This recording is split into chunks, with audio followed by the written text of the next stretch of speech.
empowering women in Christ. Hallelujah. Shekinah ന്യൂസിൻ്റെ എല്ലാ പ്രിയ പ്രേക്ഷകർക്കും നമ്മുടെ കർത്താവായ യേശു ക്രിസ്തുവിൻ്റെ കൃപയും സമാധാനവും ആശംസിക്കുകയാണ്. പ്രിഷില്ല പ്രോഗ്രാമിലേക്ക് എല്ലാവരെയും ഏറ്റവും സ്നേഹത്തോടെ സ്വാഗതം ചെയ്യുന്നു. കഴിഞ്ഞ ആഴ്ച നമ്മൾ പഠിച്ചു നിർത്തിയത് പുതിയ നിയമത്തിൽ നമ്മൾ കണ്ടുമുട്ടുന്ന നമ്മുടെ കർത്താവിൻ്റെ സ്നേഹിതരെന്ന് കർത്താവ് തന്നെ പറഞ്ഞ മർത്തായെയും മറിയത്തെയും കുറിച്ചായിരുന്നു. എത്രമാത്രം വിശുദ്ധിയോടെ വേർതിരിവോടെ ജീവിച്ച വ്യക്തിത്വങ്ങളായിരുന്നു അവരെന്ന് നമ്മൾ കാണുകയുണ്ടായി. അവസാനമായി നമ്മൾ പഠിച്ചത് മറിയത്തെക്കുറിച്ചായിരുന്നു. കർത്താവിനോടുള്ള അവളുടെ ഒരു അഗാധമായ സ്നേഹം, അത് പ്രകടിപ്പിക്കാനായി അവൾ കണ്ടെത്തിയ മാർഗങ്ങൾ, ഇതൊക്കെ നമ്മൾ കണ്ടു. ലോകത്തിൽ മറ്റുള്ളവർ തന്നെക്കുറിച്ച് എന്തു പറയുമെന്നോ അവരുടെ കുറ്റപ്പെടുത്തലോ പരിഹാസവാക്കുകളോ ഒന്നും ശ്രദ്ധിക്കാതെ കർത്താവിനെ മാത്രം നോക്കിക്കൊണ്ടുള്ള അവളുടെ ആ ജീവിതം, ആ ഒരു കൃപയ്ക്ക് വേണ്ടിയിട്ടായിരുന്നു നമ്മൾ പ്രാർത്ഥിച്ചത്. സങ്കീർത്തകനായ ദാവീദ് 139 അധ്യായം 23 വാക്യത്തിൽ ഇപ്രകാരം പറയുന്നുണ്ട്: ദൈവമേ, എന്നെ പരിശോധിച്ച് എൻ്റെ ഹൃദയത്തെ അറിയണമേ, എന്നെ പരീക്ഷിച്ച് എൻ്റെ വിചാരങ്ങൾ മനസ്സിലാക്കണമേ. ദാവീദ് രാജാവ് കർത്താവിനോട് പ്രാർത്ഥിക്കുകയാണ്, തൻ്റെ ഹൃദയ വിചാരങ്ങളെ പരിശോധിച്ചറിയണമേ എന്ന്. നമ്മൾ കണ്ടു മറിയത്തിന്റെ ഹൃദയത്തിലൂടെ പോയ കാര്യത്തെ കർത്താവ് എപ്രകാരമാണ് തിരിച്ചറിഞ്ഞതെന്ന്. നമ്മുടെ ഹൃദയ വിചാരങ്ങളെ പോലും മനസ്സിലാക്കുന്ന, നമ്മളെ ഹൃദയ വിചാരങ്ങളെ പരിശോധിച്ച് മനസ്സിലാക്കുന്ന നമ്മുടെ കർത്താവിനെ സ്തുതിച്ച് ആരാധിക്കുവാനായിട്ട് നമുക്ക് ഒരുങ്ങാം. ഒപ്പം തന്നെ ഇന്നത്തെ നമ്മുടെ ശുശ്രൂഷയെ പരിശുദ്ധാത്മാവിന്റെ ഒരു നിയന്ത്രണത്തിനായി നമുക്ക് ഏൽപ്പിച്ച് പ്രാർത്ഥിക്കാം. ഈ ജീവിതങ്ങളിലൂടെയെല്ലാം കർത്താവ് നമ്മോട് എന്താണ് പറയുന്നത്, നമുക്ക് ശ്രദ്ധയോടെ ഉള്ളവരായിരിക്കാം. പരിശുദ്ധാത്മാവിന്റെ കൃപയ്ക്കായി നമ്മെ തന്നെ ഏൽപ്പിച്ചു കൊടുത്തുകൊണ്ട് നാം ആയിരിക്കുന്നിടത്തിരുന്ന് നമ്മുടെ കർത്താവിനെ, നമ്മെ നന്നായി അറിയുന്ന, നമ്മെ മനസ്സിലാക്കുന്ന, നമ്മുടെ വിചാരങ്ങളെ, നമ്മുടെ വിഷമങ്ങളെ എല്ലാം അറിയുന്ന നമ്മുടെ കർത്താവിനെ സ്തുതിച്ച് ആരാധിക്കുവാനായി നമുക്ക് ഒരുങ്ങാം. നാം ആയിരിക്കുന്നിടത്തിരുന്ന് ഏക മനസ്സോടെ നമുക്ക് സ്തുതിച്ച് പ്രാർത്ഥിക്കാം. Hallelujah, hallelujah. എല്ലാം അറിയുന്ന ഞങ്ങളുടെ കർത്താവേ, ഞങ്ങൾ അങ്ങേ ആരാധിക്കുന്നു. Hallelujah, hallelujah. എല്ലാം അറിയും നായക, എൻ ജീവദായക,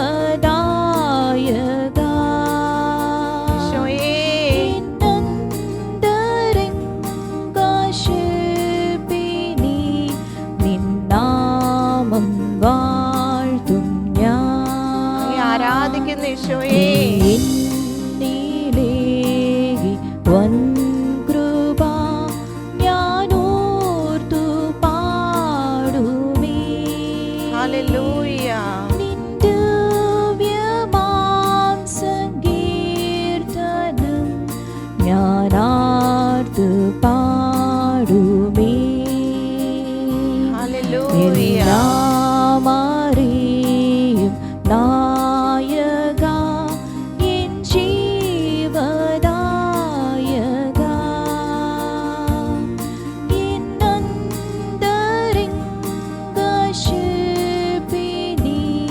നിൻ നാമം വാഴ്ത്തും ഞാൻ.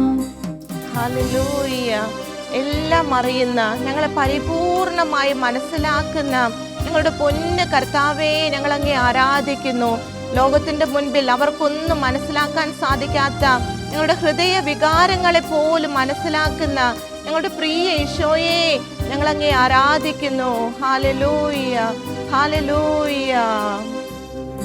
എന്നാഥനായ ദൈവമേ, എന്നാത്മദീപമേ,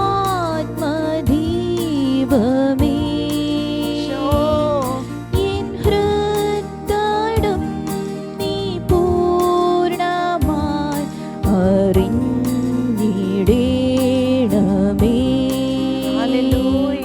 വിനാശത്തിൻ്റെ വീതിയിൽ ഞാൻ പോയിടാതെ നിൻ വിശുദ്ധമായ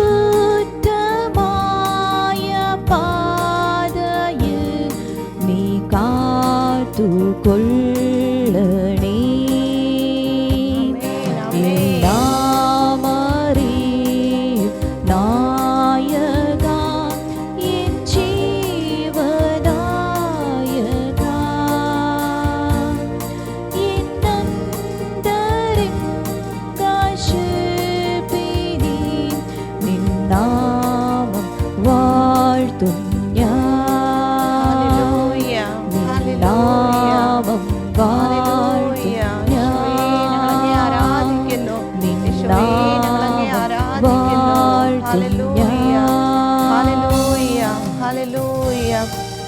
എല്ലാം അറിയുന്ന ഞങ്ങളുടെ പൊന്ന് കർത്താവേ, ഞങ്ങളങ്ങേ ആരാധിക്കുന്നു, ഞങ്ങളങ്ങേ സ്തുതിക്കുന്നു.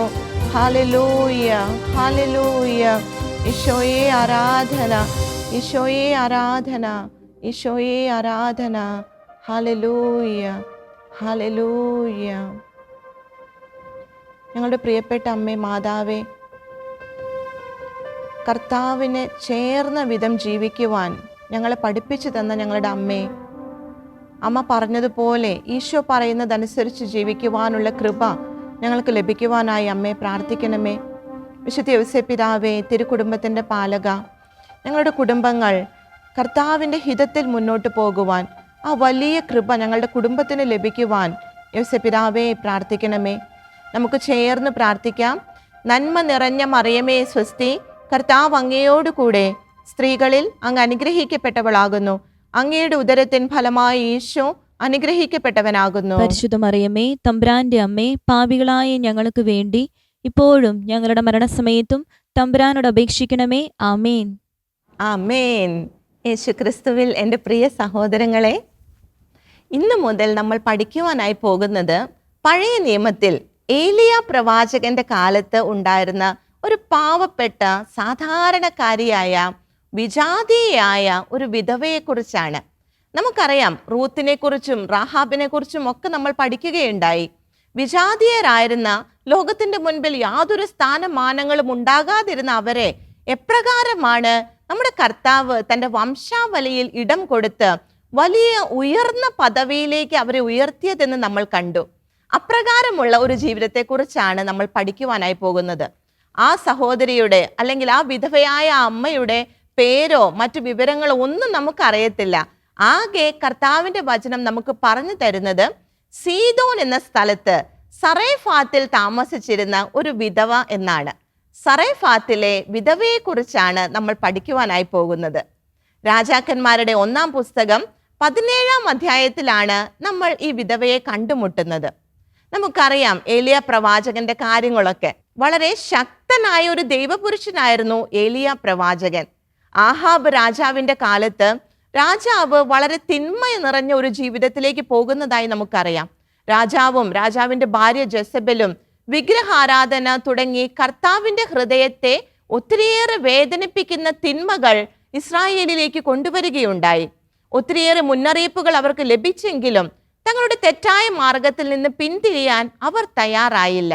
തുടർന്ന് കർത്താവ് അവരുടെ മേൽ ഒരു ശിക്ഷാവിധി അയക്കുന്നുണ്ട്. രാജാക്കന്മാരുടെ 1-ാം പുസ്തകം 17-ാം അധ്യായം അവിടെ 1-ാം തിരുവാക്യം നമുക്കൊന്ന് ശ്രദ്ധിക്കാം. ഗിലെയാദിലെ തിശ്ബയിൽ നിന്നുള്ള ഏലിയ പ്രവാചകൻ ആഹാബിനോട് പറഞ്ഞു, ഞാൻ സേവിക്കുന്ന ഇസ്രായേലിന്റെ ദൈവമായ കർത്താവാണേ, വരും കൊല്ലങ്ങളിൽ ഞാൻ പറഞ്ഞല്ലാതെ മഞ്ഞോ മഴയോ പെയ്യുകയില്ല. ഇവിടെ ഏലിയ പ്രവാചകനിലൂടെ കർത്താവ് ആഹാബ് രാജാവിനും രാജാവിന്റെ ഭരണപ്രദേശത്തും വലിയ ഒരു ശിക്ഷാവിധി അയക്കുകയാണ്. വരും കൊല്ലങ്ങളിൽ അവിടെ മഞ്ഞോ മഴയോ പെയ്യുകയില്ല.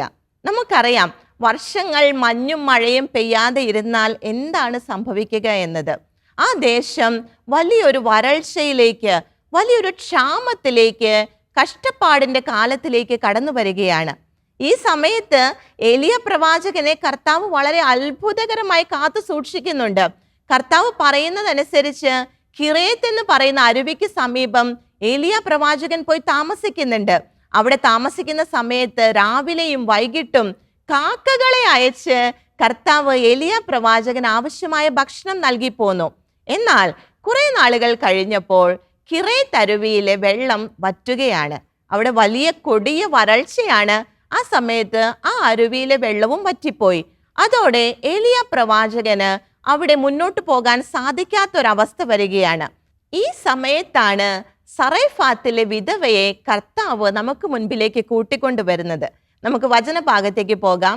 രാജാക്കന്മാരുടെ 1-ാം പുസ്തകം 17-ാം അധ്യായം 8-9 തിരുവാക്യങ്ങൾ. കർത്താവ് ഏലിയായോട് അരുളി ചെയ്തു, നീ സീദോനിലെ സറേഫാത്തിൽ പോയി താമസിക്കുക. അവിടെ നിനക്ക് ഭക്ഷണം തരുന്നതിന് ഞാൻ ഒരു വിധവയോട് കൽപ്പിച്ചിട്ടുണ്ട്. ഇവിടെ കർത്താവ് വീണ്ടും ഏലിയ പ്രവാചകന് ഒരു വഴി തുറന്നു കൊടുക്കുകയാണ്. ഏലിയ പ്രവാചകന് വഴി തുറന്നു കൊടുക്കുന്നത് ആരിലൂടെയാണ്? സറേഫാത്തിലെ ഒരു വിധവയിലൂടെയാണ്. ആ വിധവയോട് കർത്താവ് കൽപ്പിച്ചിട്ടുണ്ടെന്നാണ് കർത്താവ് പറയുന്നത്. കർത്താവിന്റെ ഈ ഒരു കൽപ്പന അനുസരിച്ച് ഏലിയ പ്രവാചകൻ ആ വിധവയുടെ അടുക്കലേക്ക് പോകുന്നതായിട്ടാണ് നമ്മൾ കാണുന്നത്. അതിനു മുൻപായിട്ട് നമ്മുടെ കർത്താവ് തന്നെ ഈ വിധവയെക്കുറിച്ച് ഒരു കാര്യം നമുക്ക് പറഞ്ഞു തരുന്നുണ്ട്. വിശുദ്ധ ലൂക്കാസ്ലിഹ എഴുതിയ സുവിശേഷം 4-ാം അധ്യായം അവിടെ 25-ഉം 26-ഉം തിരുവാക്യങ്ങൾ നമുക്കൊന്ന് ശ്രദ്ധിക്കാം. സത്യമായി ഞാൻ നിങ്ങളോട് പറയുന്നു, ഏലിയ പ്രവാചകന്റെ കാലത്ത് ഇസ്രായേലിൽ അനേകം വിധവകൾ ഉണ്ടായിരുന്നു. അന്ന് 3 വർഷവും 6 മാസവും ആകാശം അടയ്ക്കപ്പെടുകയും ഭൂമിയിലെങ്ങും രൂക്ഷമായ ക്ഷാമം ഉണ്ടാവുകയും ചെയ്തു. എന്നാൽ സീദോനിൽ സറപ്തായിലെ ഒരു വിധവയുടെ അടുക്കിലേക്കല്ലാതെ മറ്റാരുടെ അടുക്കിലേക്കും ഏലിയ അയക്കപ്പെട്ടില്ല. ഇവിടെ നമ്മുടെ കർത്താവ് എന്താ നമുക്ക് പറഞ്ഞു തരുന്നത്? ആ വരൾച്ചയുടെ കാലത്ത് ഈ വിധവയുടെ അടുക്കലേക്കല്ലാതെ മറ്റൊരിടത്തേക്കും ഏലിയ അയക്കപ്പെട്ടില്ല. കർത്താവ് സ്പെഷ്യലായിട്ട് സറപ്തായിലെ അല്ലെങ്കിൽ സറൈഫാത്തിലെ ഈ വിധവയുടെ അടുക്കലേക്ക് ഏലിയ പ്രവാചകനെ അയക്കുകയാണ്. എന്തുകൊണ്ടായിരിക്കാം കർത്താവ് അങ്ങനെ ഒരു പ്രവൃത്തി ചെയ്തത്? അതിൻ്റെ ഉത്തരവും നമുക്ക് തുടർന്ന് രാജാക്കന്മാരുടെ പുസ്തകത്തിൽ നമുക്ക് കാണുവാനായി സാധിക്കും. രാജാക്കന്മാരുടെ 1-ാം പുസ്തകം 17-ാം അധ്യായത്തിലേക്ക് നമുക്ക് തിരിച്ചു വരാം. അവിടെ 12-ാം തിരുവാക്യം നമുക്കൊന്ന് ശ്രദ്ധിക്കാം.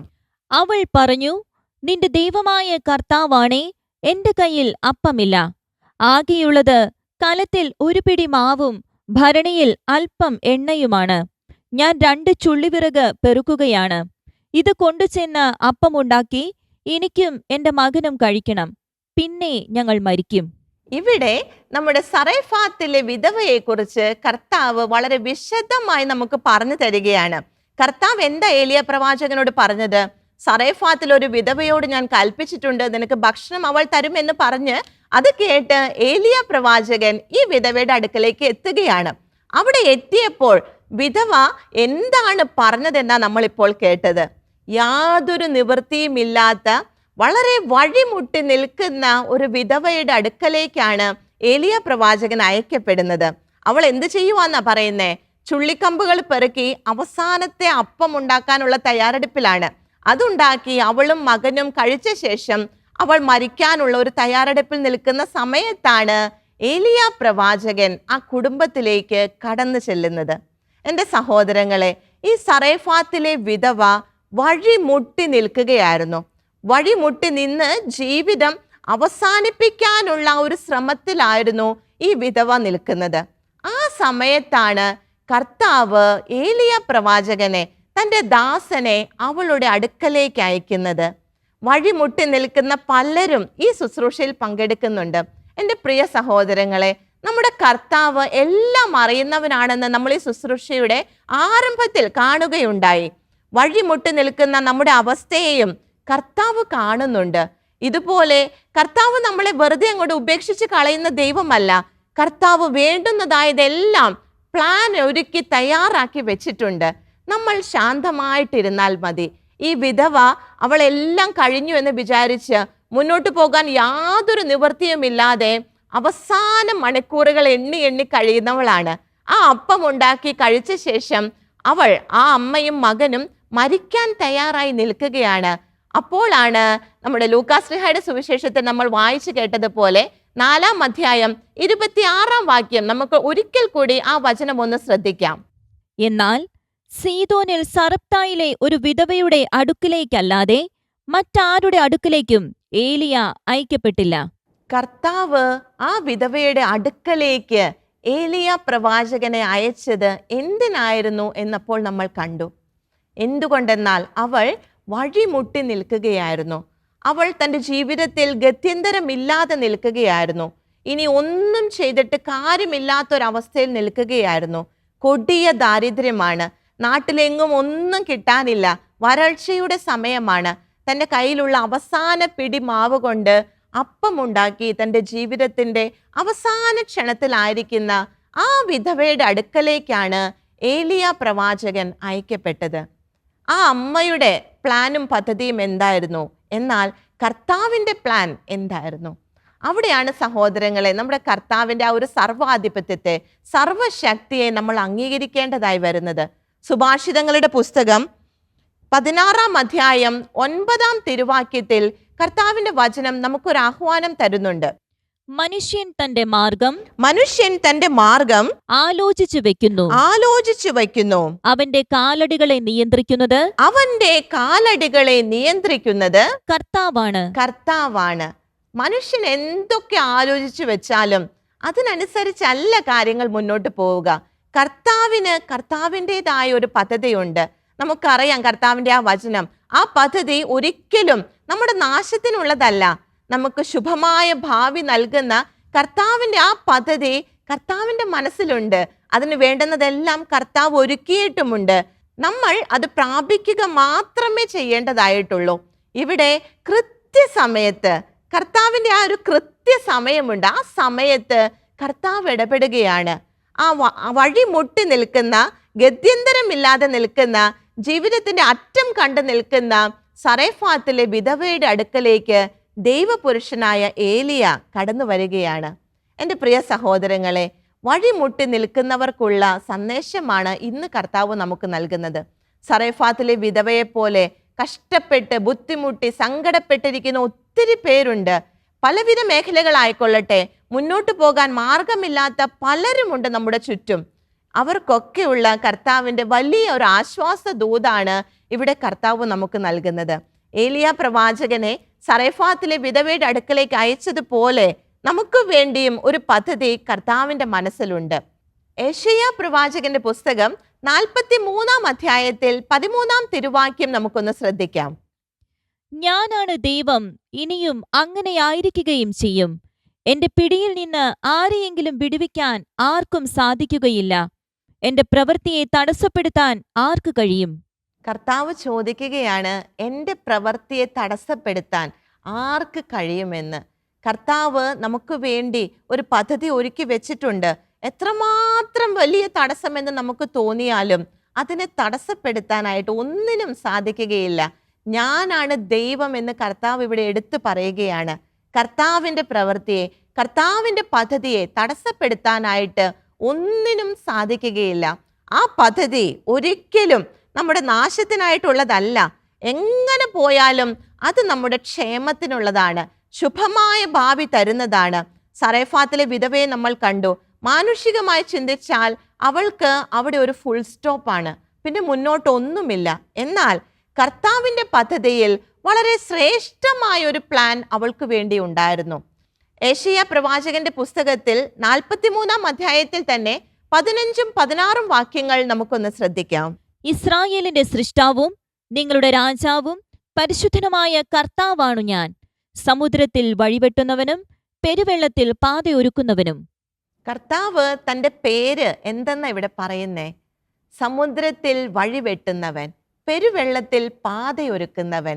എത്രമാത്രം നടക്കാത്ത കാര്യമെന്ന് നമ്മൾ ചിന്തിച്ചാലും അവിടെ വഴിവെട്ടുന്നവനാണ്, പുതിയ പാത തുറക്കുന്നവനാണ് നമ്മുടെ കർത്താവ്. ഇസ്രായേലിന്റെ ചരിത്രത്തിൽ തന്നെ എത്രമാത്രം സാക്ഷ്യങ്ങൾ, തെളിവുകൾ കർത്താവ് നമുക്ക് നൽകുന്നുണ്ട്. തുടർന്ന് 19 വാക്യത്തിലേക്ക് വരുമ്പോൾ അതിന്റെ അവസാന ഭാഗം നമുക്കൊന്ന് ശ്രദ്ധിക്കാം. ഞാൻ വിജനദേശത്ത് ഒരു പാതയും മരുഭൂമിയിൽ നദികളും ഉണ്ടാക്കും.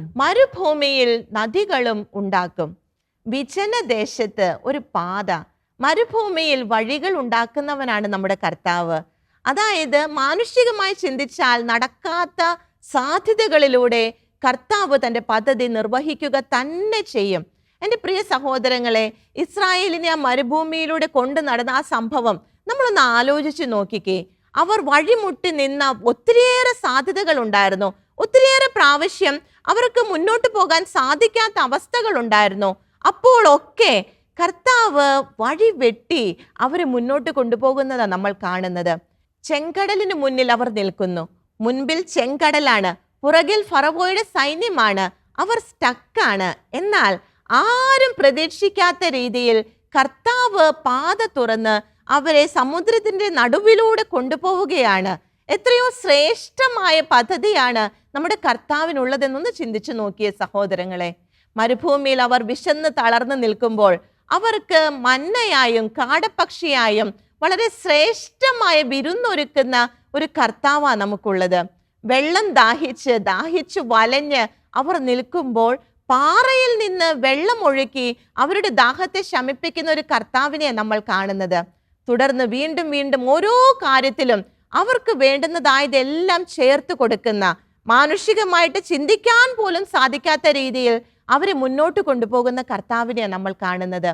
അവർ ജെറീക്കോ ആ ദേശത്തേക്ക് എത്തുമ്പോൾ ആ വലിയ മതിൽ അവർക്ക് മുന്നിൽ തടസ്സമായി നിൽക്കുകയാണ്. അവരെ വഴിമുട്ടിച്ച് നിർത്തിയിരിക്കുകയാണ്. കർത്താവ് എന്താ ചെയ്തേ?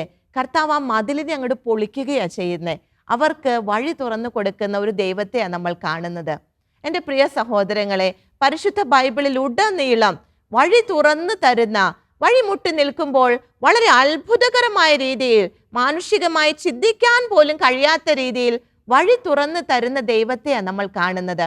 നമ്മുടെ കർത്താവ് മനുഷ്യനായി അവതരിച്ച് ആ ഒരു പരസ്യ ജീവിത കാലത്ത് പലരും, വഴിമുട്ടി നിന്ന പലരും നമ്മുടെ കർത്താവിൻ്റെ അടുക്കൽ എത്തിയിട്ടുണ്ട്. അവർക്കൊക്കെ വ്യത്യസ്തങ്ങളായ രീതിയിൽ വഴി തുറന്നു കൊടുക്കുന്ന നമ്മുടെ കർത്താവിൻ്റെ ശ്രേഷ്ഠമായ പദ്ധതികളെ നമുക്ക് കാണുവാനായി സാധിക്കും. ഇവിടെ എന്താ സംഭവിച്ചത്? സറൈഫാത്തിലെ വിധവയിലേക്ക് നമുക്കൊന്ന് തിരിച്ചു വരാം. അങ്ങനെ ഏലിയ പ്രവാചകൻ ആ വിധവയുടെ അടുക്കലേക്ക് എത്തുകയാണ്. എത്തിക്കഴിഞ്ഞ് ഏലിയ പ്രവാചകൻ അവളോട് സ്വല്പം അപ്പം ചോദിക്കുന്നുണ്ട്, ഭക്ഷിക്കാനായിട്ട് എന്തെങ്കിലും ചോദിക്കുന്നുണ്ട്. അപ്പോൾ ആ വിധവയുടെ ഉത്തരം നമ്മൾ കേൾക്കുകയുണ്ടായി. അവസാനം കുറച്ച് മാവേ ഉള്ളൂ, അത് ഉണ്ടാക്കി അപ്പമായി കഴിച്ചിട്ട് ഞാനും മകനും മരിക്കാനായി പോവുകയാണ്. ഇതിനുത്തരമായി ഏലിയ പ്രവാചകൻ എന്താ പറഞ്ഞത്? നമുക്ക് 13ഉം 14ഉം തിരുവാക്യങ്ങൾ ഒന്ന് ശ്രദ്ധിക്കാം. ഏലിയ അവളോട് പറഞ്ഞു, ഭയപ്പെടേണ്ട, നീ ചെന്ന് പറഞ്ഞതുപോലെ ചെയ്യുക. എന്നാൽ ആദ്യം അതിൽ നിന്ന് ചെറിയൊരു അപ്പമുണ്ടാക്കി എനിക്ക് കൊണ്ടുവരണം. പിന്നെ നിനക്കും മകനും വേണ്ടി ഉണ്ടാക്കിക്കൊള്ളുക. എന്തെന്നാൽ താൻ ഭൂമിയിൽ മഴ പെയ്യിക്കുന്നതുവരെ കലത്തിലെ മാവ് തീർന്നു പോവുകയില്ല, ഭരണിയിലെ എണ്ണ വറ്റുകയുമില്ല എന്ന് ഇസ്രായേലിന്റെ ദൈവമായ കർത്താവ് അരുളി ചെയ്യുന്നു. എൻ്റെ പ്രിയ സഹോദരങ്ങളെ, ഇവിടെയും ഒരിക്കലും ചിന്തിക്കാൻ പറ്റാത്ത ഒരു വലിയ അത്ഭുതം കർത്താവ് ആ വിധവയ്ക്ക് വേണ്ടി ചെയ്തു കൊടുക്കുകയാണ്. എന്താ കർത്താവ് ഏലിയ പ്രവാചകനിലൂടെ പറഞ്ഞത്? ഏലിയ പ്രവാചകന് വേണ്ട അപ്പം ഉണ്ടാക്കി കൊടുത്ത ശേഷം ആ ഭരണിയിലെ എണ്ണ ഒരിക്കലും വറ്റുകയില്ല, കലത്തിലെ മാവ് ഒരിക്കലും തീർന്നു പോവുകയുമില്ല. ആ ഭവനത്തിന് വേണ്ടുന്നതായത് അപ്പോൾ തന്നെ അവിടെ ഉണ്ടാകുമെന്നാണ് കർത്താവ് പറയുന്നത്. എൻ്റെ പ്രിയ സഹോദരങ്ങളെ, മാനുഷിക ബുദ്ധിക്ക് ഒരിക്കലും ഗ്രഹിക്കാൻ കഴിയാത്ത രീതിയിലാണ് നമ്മുടെ കർത്താവ് ഇടപെടുക. ഇവിടെ ആരെങ്കിലും ഇങ്ങനെ ചിന്തിക്കുന്നുണ്ടാകുമോ? ഒന്നുമില്ലാത്തിടത്ത് നിന്ന് കലത്തിൽ ഇങ്ങനെ മാവ് പെരുകി വരിക, എണ്ണ ഇങ്ങനെ വർദ്ധിച്ചു വരിക, അവർ വയറ് നിറച്ച് ആവശ്യാനുസരണം ഭക്ഷിക്കുക. കർത്താവ് ആ വലിയ അത്ഭുതം അവിടെ ആ വിധവയ്ക്ക് വേണ്ടി ചെയ്യുകയാണ്. വഴിമുട്ടി നിന്ന ആ ഒരു സ്ത്രീയുടെ മുൻപിൽ കർത്താവ് വഴി തുറന്നു കൊടുക്കുകയാണ്. എത്രമാത്രം പദ്ധതിയോടെ, വലിയ കരുതലോടെ കർത്താവ് അവിടെ പ്രവർത്തിക്കുന്നതാണ് നമുക്ക് കാണാൻ സാധിക്കുന്നത്. അതിൻ്റെ അവസാന ഭാഗത്തേക്ക് നമുക്ക് കടന്നു വരാം. 15-ാം വാക്യം നമുക്കൊന്ന് ശ്രദ്ധിക്കാം. അവൾ ഏലിയ പറഞ്ഞതുപോലെ ചെയ്തു. അങ്ങനെ അവളും കുടുംബവും അവനും അനേക ദിവസം ഭക്ഷണം കഴിച്ചു. കർത്താവിൻ്റെ വചനം നമുക്ക് സാക്ഷ്യം നൽകുകയാണ്. അവളും അവളുടെ മകനും ഏലിയായും അനേക ദിവസം ഭക്ഷണം കഴിച്ചുവെന്ന്. അവർക്ക്, ആ അമ്മയ്ക്കും മകനും ഒരപ്പം ഉണ്ടാക്കാനുള്ള മാവേ അതിലുണ്ടായിരുന്നുള്ളൂ. എന്നാൽ കർത്താവ് അത് വർദ്ധിപ്പിക്കുകയാണ്. അവരുടെ ആവശ്യം നിറവേറ്റി കൊടുക്കുകയാണ്. അവർക്ക് പുതിയ വഴി തുറന്നു കൊടുക്കുകയാണ്. അവളും അവളുടെ മകനും ഏലിയ പ്രവാചകനും അനേക ദിവസം ഭക്ഷണം കഴിക്കുകയാണ്. എൻ്റെ പ്രിയ സഹോദരങ്ങളെ, നമ്മൾ കേട്ട ഒരു വചനമുണ്ട് സുഭാഷിതങ്ങളുടെ പുസ്തകത്തിൽ. അവിടെ 16-ാം അധ്യായം 9-ാം തിരുവാക്യം. നമുക്ക് ആ തിരുവാക്യം ഒരിക്കൽ കൂടി ഒന്ന് ശ്രദ്ധിക്കാം. മനുഷ്യൻ തന്റെ മാർഗം ആലോചിച്ചു വെക്കുന്നു, മനുഷ്യൻ തന്റെ മാർഗം ആലോചിച്ചു വയ്ക്കുന്നു, അവന്റെ കാലടികളെ നിയന്ത്രിക്കുന്നത് കർത്താവാണ്. നമ്മൾ ആലോചിച്ചു വെച്ച വഴിയെ ഒന്നും ആയിരിക്കണമെന്നില്ല നമ്മൾ പോകുന്നത്. നമ്മൾ ആലോചിച്ചു വെക്കുന്ന മാർഗങ്ങൾ അതായിരിക്കണമെന്നില്ല കർത്താവിൻ്റെ മാർഗം. നമ്മുടെ കാലടികളെ കർത്താവ് നിയന്ത്രിക്കുമ്പോൾ ഒന്നിനും കുറവില്ലാത്ത രീതിയിൽ, വലിയ ശ്രേഷ്ഠമായ രീതിയിൽ അവിടുന്ന് നമ്മളെ മുന്നോട്ട് കൊണ്ടുപോകും. നമുക്ക് അതിൻ്റെ അവസാന ഭാഗത്തേക്ക് വരാം. രാജാക്കന്മാരുടെ 1-ാം പുസ്തകം 17-ാം അധ്യായം, അവിടെ 16-ാം തിരുവാക്യം. ഏലിയ വഴി കർത്താവ് അരുളി ചെയ്തതുപോലെ ഏലിയ വഴി കർത്താവ് അരുളി ചെയ്തതുപോലെ കലത്തിലെ മാവ് തീർന്നു പോയില്ല, കലത്തിലെ മാവ് തീർന്നു പോയില്ല, ഭരണിയിലെ എണ്ണ വറ്റിയുമില്ല. ഭരണിയിലെ എണ്ണ വറ്റിയുമില്ല. എൻ്റെ പ്രിയ സഹോദരങ്ങളെ, മനുഷ്യർക്ക് ചിന്തിക്കാൻ പോലും കഴിയാത്ത രീതിയിൽ നമ്മെ കരുതുന്നവനാണ്, നമ്മെ പോറ്റുന്നവനാണ് നമ്മുടെ കർത്താവ്. വഴി മുട്ടിപ്പോയി എന്ന് നമുക്കാണ് തോന്നുന്നത്. കർത്താവിന് വളരെ ശ്രേഷ്ഠമായ ഒരു പദ്ധതി മുന്നിൽ കർത്താവ് ഒരുക്കി വെച്ചിട്ടുണ്ട്. ആ പദ്ധതിയെ മനസ്സിലാക്കി നമ്മൾ സഹകരിച്ചാൽ മാത്രം മതി. പുതിയ വഴികൾ, മനുഷ്യബുദ്ധിക്ക് ഗ്രഹിക്കാനാവാത്ത വഴികളെ തുറക്കുന്നവനാണ് നമ്മുടെ കർത്താവ്. അത്ഭുതങ്ങൾ പല വിധത്തിൽ, വളരെ വെറൈറ്റി രീതിയിൽ അത്ഭുതങ്ങൾ ചെയ്യുന്നവനാണ് നമ്മുടെ കർത്താവ്. ഒരിക്കലും നമുക്ക് ചിന്തിക്കാൻ പോലും പറ്റാത്ത രീതിയിൽ കർത്താവ് നമ്മെ മുന്നോട്ട് കൊണ്ടുപോകും. കർത്താവിൽ നമുക്ക് ആശ്രയിക്കാം. വഴിമുട്ടി നിൽക്കുമ്പോൾ നമ്മുടെ കർത്താവിൽ പരിപൂർണമായും ആശ്രയിച്ചുകൊണ്ട് സറേഫാത്തിലെ വിധവയിലൂടെ കർത്താവ് നമുക്ക് കാണിച്ചു തന്നതുപോലെ കർത്താവ് നമ്മളെ മുന്നോട്ട് കൊണ്ടുപോയിക്കൊള്ളും. ആ കർത്താവിനെ നമുക്ക് സ്തുതിച്ച് ആരാധിക്കുവാനായി ഒരുങ്ങാം. സറേഫാത്തിലെ വിധവയിലൂടെ ഈ കാര്യം നമുക്ക് പറഞ്ഞു തന്ന കർത്താവിന് നന്ദിയുള്ള ഹൃദയത്തോടെ നമുക്കായിരിക്കാം. ഒരുമിച്ച് നമ്മുടെ കർത്താവിനെ നമുക്ക് സ്തുതിച്ച് ആരാധിക്കുവാനായിട്ട് ഒരുങ്ങാം. Hallelujah, hallelujah. കർത്താവെ, ഞങ്ങൾ നന്ദി പറയുകയാണ്. ഞങ്ങളുടെ ബുദ്ധിക്ക് അതീതമായ രീതിയിൽ, ചിന്തിക്കാൻ പോലും കഴിയാത്ത രീതിയിൽ ഞങ്ങൾ മുന്നോട്ട് കൊണ്ടുപോകുന്ന, ഞങ്ങളെ വഴി നടത്തുന്ന ഞങ്ങളുടെ പ്രിയ കർത്താവെ, ഞങ്ങൾ അങ്ങേ ആരാധിക്കുന്നു. കർത്താവെ, ഞങ്ങൾ അങ്ങേ സ്തുതിക്കുന്നു. കർത്താവെ, ഞങ്ങൾ നന്ദി പറയുന്നു. Hallelujah, hallelujah, hallelujah. ഈശോയെ നന്ദി, ഈശോയെ നന്ദി. Hallelujah, hallelujah. കർത്താവെ, നന്ദി പറയുന്നു. ഞങ്ങളെ വഴി നടത്തുന്ന അങ്ങയുടെ സ്നേഹത്തിനായി ഞങ്ങൾ നന്ദി പറയുന്നു. എത്ര സ്തുതിച്ചാലും മതി വരില്ല, എത്ര വർണ്ണിച്ചാലും കൊതി തീരില്ല. ഹല്ലേലൂയ. എത്ര സ്തുതിച്ചാലും മതി വരില്ല, എത്ര വർണ്ണിച്ചാലും കൊതി തീരില്ല. സ്വന്തം ജീവൻ തന്നെ വീണ്ടെടുത്തവൻ, തന്റെ മകനായി എന്നെ ഏറ്റവൻ. ഹല്ലേലൂയ. സ്വന്തം ജീവൻ തന്നെ വീണ്ടെടുത്തവൻ, തന്റെ മകനായി എന്നെ ഏറ്റവൻ. നന്ദിയെന്നും ഉള്ളം തുള്ളി പാടിടും, നിന്റെ നാമമെന്നും നിന്റെ നാവ് ഘോഷിക്കും. നന്ദിയെന്നും ഉള്ളം തുള്ളി പാടിടും, നിന്റെ നാമമെന്നും നിന്റെ നാവ് ഘോഷിക്കും. യേശുവേ നീ രക്ഷകൻ, ആർത്തു പാടിയിടും ഞാൻ. യേശുവേ നിൻ സാക്ഷിയായി ജീവിച്ചിടും ഞാൻ. യേശുവേ നീ രക്ഷകൻ, ആർത്തു പാടിയിടും ഞാൻ. യേശുവേ നിൻ സാക്ഷിയായി ജീവിച്ചിടും ഞാൻ. ഹല്ലേലൂയ. കർത്താവേ, നന്ദി പറയുകയാണ്. അങ്ങാണ് രക്ഷകൻ, അങ്ങയുടെ സാക്ഷിയായി ഞങ്ങൾ ജീവിക്കും. കർത്താവെ, ഞങ്ങളെ അങ്ങ് വഴി നടത്തുമെന്ന് ഞങ്ങൾ വിശ്വസിക്കുന്നു. കർത്താവെ, പലവിധ അത്ഭുതങ്ങളാൽ ഞങ്ങളെ അങ്ങ് നയിക്കുമെന്ന് ഞങ്ങൾ വിശ്വസിക്കുന്നു. അങ്ങേ നന്ദി പറഞ്ഞ് ആരാധിക്കുന്ന ഈശോയെ. Hallelujah, hallelujah. ഭാരമെല്ലാം എന്റെ പ്രിയനേറ്റെടുത്തു, അനുദിനം ഏറ്റം നന്നായി പോറ്റിടുന്നു. ആമേൻ, ആമേൻ. ഭാരമെല്ലാം എന്റെ പ്രിയനേറ്റെടുത്തു, അനുദിനം ഏറ്റം നന്നായി പോറ്റിടുന്നു. ഉറ്റ തുണയായ എന്റെ കഷ്ടങ്ങളിൽ ഹല്ലേലൂയ. സർവശക്തനെ ഞാൻ അറിയുന്നു. ഹല്ലേലൂയ. ഉറ്റ തുണയായ എന്റെ കഷ്ടങ്ങളിൽ സർവശക്തനെ ഞാൻ അറിയുന്നു. നന്ദിയെന്നും ഉള്ളം തുള്ളി പാടിടും, നിന്റെ നാമമെന്നും എന്റെ നാവ് ഘോഷിക്കും. നന്ദി ഈശോയേ. നന്ദിയെന്നും ഉള്ളം തുള്ളി പാടിടും, നിന്റെ നാമമെന്നും എന്റെ നാവ് ഘോഷിക്കും. ഹല്ലേലൂയ.